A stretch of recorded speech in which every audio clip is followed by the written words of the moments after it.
What's up, everybody? Gabriel White here, representing the movement towards improvement. Hey, we're back out here. It's been a while, but good to be out here. Legacy Golf Club and Resort, as usual, with my good buddy, Mr. Conrad Isley. What's up, brother? What's going on, man? How we doing? Doing good. It's been a while since I've seen you. How's the game? It's good, man. It's good. I've been really working hard the past few months, getting ready to head up to the Dakotas this summer, so things have been good. Okay, professional golfer. Dakotas, what is that? Why are you going up there? So Dakotas Tour is a mini tour. It's up in South and North Dakota mainly, but there's a couple events in Minnesota, just in that same general area. It's a great mini tour for the money. You know, they all have host housing, tournaments are run really well. It's a good chance to really get some, great experience, and it's perfect timing, especially, if you haven't if you went to school and you didn't get through, or, don't have status anywhere. It's a great tour to go out there and get some experience and play some events. Yeah, absolutely. I mean, being a professional golfer and money is one of the, obstacles or challenges you have to learn to find a solution to. Mm-hmm.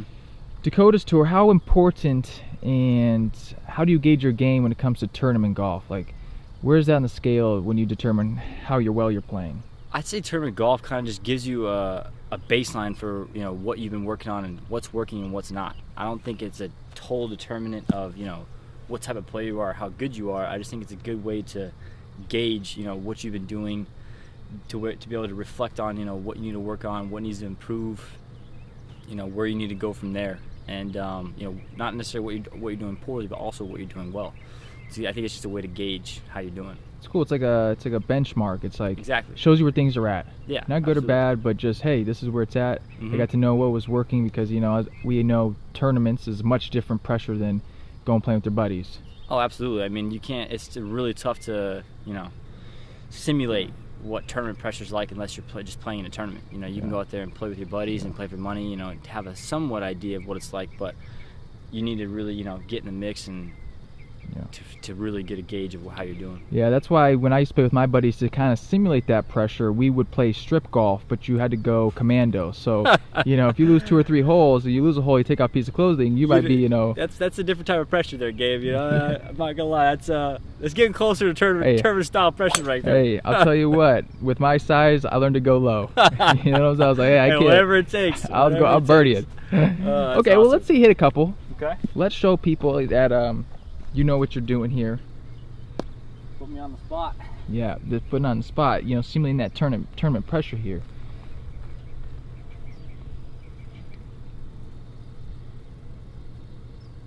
If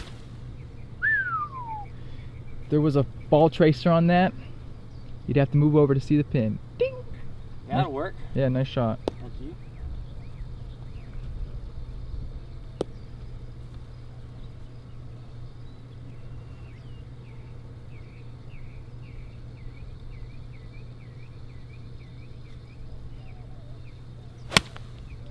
Very nice. Conrad, how many days a week do you practice? 6 days a week. I normally like to take one day off a week, just to reboot and kind of relax, not think about the game for a little bit. This game can definitely consumes the majority of my life, but I like to at least have one day to myself, kind of just check out for a little bit. Are there days that you don't want to practice? I mean, obviously there's gonna be days you're not feeling well, or it feels kind of like a job, but I think that's part of the key to success. You have to. There's gonna be days that you don't want to do certain things, but that you have to stick to the plan. There's the more and more you do things, the more you repeat things, you create positive habits that will last for a lifetime, as opposed to you skip one day leads into 2 days leads into a week, and then you end up finding yourself 6 months behind just based on one day's worth of I didn't want to go because I was tired. I think it's absolutely vital to cultivate a discipline and devotion towards something, and make sure you're doing the work even when you don't feel like it. So absolutely, for yourself, let's say maybe you're sick, maybe you don't really feel like you're improving much, maybe you're tired, you had work the night before. For those days that you don't want to come out and practice, and you do, what kind of motivates you to do that? What inside of you makes you go even when you don't want to? Well, I always tell myself, what would the #1 player in the world be doing right now? Would he be practicing even though he was tired? Would he be practicing even though he was sick or didn't feel well? Because when you're not out there getting better, somebody out there is trying to beat you. So it's kind of the drive to always remember that, you know, there's always people out there on your tail trying to chase you down. Like, you can't let them, you know, catch ground just based on one day you don't feel well. It's just kind of, and it doesn't necessarily mean you have to go out there and, you know, practice for 12 hours in the day you're not feeling well or you're sick. It's sticking to the routine and going out there and still getting work done even though you don't want to. And that comes down to everything when it comes to, you know, choosing what you eat. When it comes down to choosing when to wake up, choosing when to work out, choosing when to do your stretches when you don't feel like it. You know, everything matters. All the little daily disciplines done over a period of time is what creates success, not, you know, some unbelievable break that happens. Like, no, you create your own break. You don't, it doesn't just magically happen. Like, no, you create it over time based on those daily disciplines. Okay, cool. Let me see a few shots. Yeah, that's kind of one of my slogans I used to say. I'm like, overnight success happens after years of work. Oh yeah, things you get, you know, people get credit for things in public what they practice in private for years beforehand. I never show people what I do in private. You do not want to know what that looks like. It gets messy.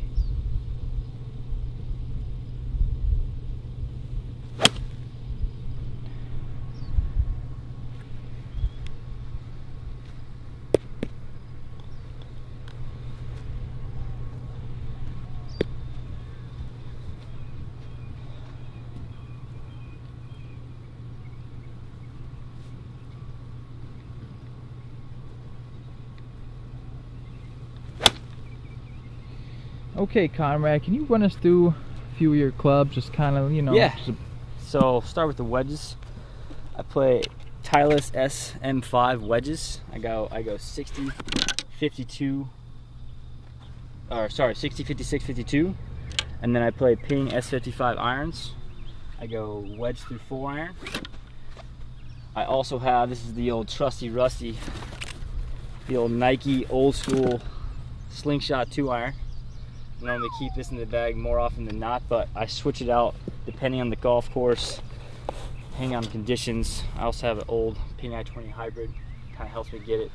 If I want to hit, you know, have a lot of shots into par 5s, want to land it high and soft, or if I have, you know, par 3 that I need to hit it a little bit higher and softer, I'll put that in the bag. And I have the M2 3 wood, the first edition, and then I also have the M2 driver first edition. Okay, look, when you see it, the driver. Yeah, absolutely. People love to see the big dog eat. Dude, chicks dig the long ball. Hey, man. we're men at the end of the day, you know. That wedge stuff is good if you want to shoot low and, you know, play good. But if you want to look good on the range, hey, look good, feel good, and impress people, gotta have the long ball. All right, let's see what we got.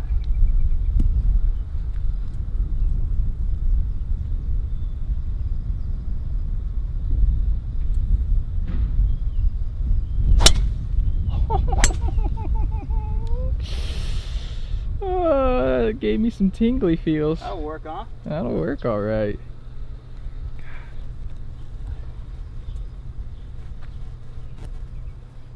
That was beautiful. All right, see if we can't repeat that.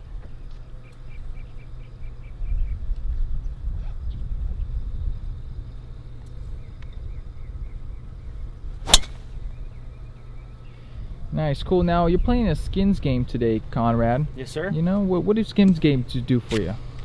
I think one, they do a few things. One, it's a way to try and simulate tournament, you know, pressure.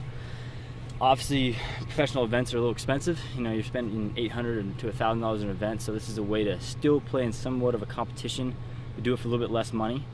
For one, two, I think it simulates you having to go low. You know, skins games, it's all about trying to make as many birdies as you can. So obviously in certain situations, certain tough, pressing a whole lot, but I think out there nowadays it's, you know, it's really tough to win with, you know, 2-3 under par. You know what I mean? Like, you're just not going to make any money. So these guys are getting better and better every year, so I think it's a way to simulate trying to go low. And yeah, I'd say those are the two main things, you know. It's a way to simulate turn pressure, and it's a way to force you to kind of learn to go low. Okay, and now you got the nice, what's that driver called? The M2? M2, yep. Looks good. What are you working on with the driver? Have you done anything over the last year that's really helped you with driver consistency or distance? Yeah, I mean, driver's kind of been the Achilles heel in my bag. It's definitely been the club that I've struggled with the most. I think in the past year, I mean, obviously, actually the past year, I've had a new coach, and we've kind of worked on some things as far as just biggest key is just understanding why I move the way I move and why I swing the way I swing. But yeah, I'd say the main thing is just kind of getting a little bit shallower going back. Kind of allowed me to not have to change direction a whole lot, but it's been good. Change direction, what do you mean by that more specifically? I'd say more like, you know, having to manipulate the club in a certain different way, you know, like trying to have to shallow it out. Or So show me what you would do on the downswing and what you're working on doing. I would say the main thing I'm working on going back is just getting it shallower going back, so I don't have to shallow it out in transition. Because normally before I'd have my hands really high, and the only way to get out of the way is I'd have to shallow it out in transition. So would you do it kind of, let's say, too late, and then it would come too far from the inside? I actually would do it, I wouldn't do it enough. I wouldn't do it enough, and I'd kind of pull the... Walker! A-Dub! Veteran over there, he's been in some videos. So I'd say the main thing I would do is I wouldn't do it enough, and I'd pull the handle down, and I'd come into it steep. And so from here, the only way to kind of get out of the way is you're either gonna, you know, is for me, I would back out underneath it, and the handle would kind of raise. Gotcha. Just to get out of the way to swing, make contact. Or, you know, if you were to keep swinging, you'd hit it, you know, almost hit your left that foot. almost like, and tell me if I'm wrong, is that almost kind of like what Ricky Fowler's been doing a little bit? Yeah, I'd say that, you know, he definitely does. He shallows the club out really well. You know what I mean? He comes into the ball very shallow, and I mean, yeah, he has the club a little bit laid off going back, but he kind of takes the club a little bit, you know, steep going back, which makes it easier to shallow it out in transition. Yeah. Because you want to, you know, you definitely don't ever want to go shallow to steep. If anything, you want to go steep to shallow. Gotcha. Okay. So I'd say he does that very well. Actually, you know, the recent tournament just happened at the Memorial. Daniel Summerhays was in the hunt for a long time, and he actually does that very well. His backswing shallow, kind of more or less what I'm looking for, shallowing out going back. That way you don't have to, you know, manipulate the club going through. You can just rotate and fire. Okay, cool. So, let's see you hit one more. Okay.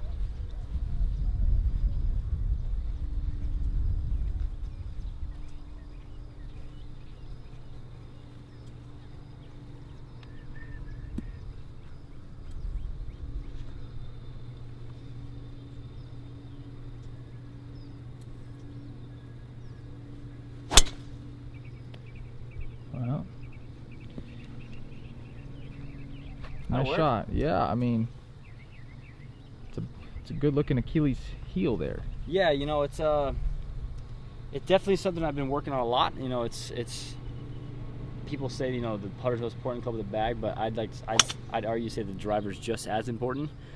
Especially nowadays with golf courses, the way they're built and the way they're designed. You know, if you're not hitting fairways, you're really going to be penalized for, you know, hitting in the rough or hitting it out of position. So it's tough to score when you're you know, hitting out of the rough all day or hitting out of fairway bunkers. So it's still something I'm working on, but it's definitely gotten better.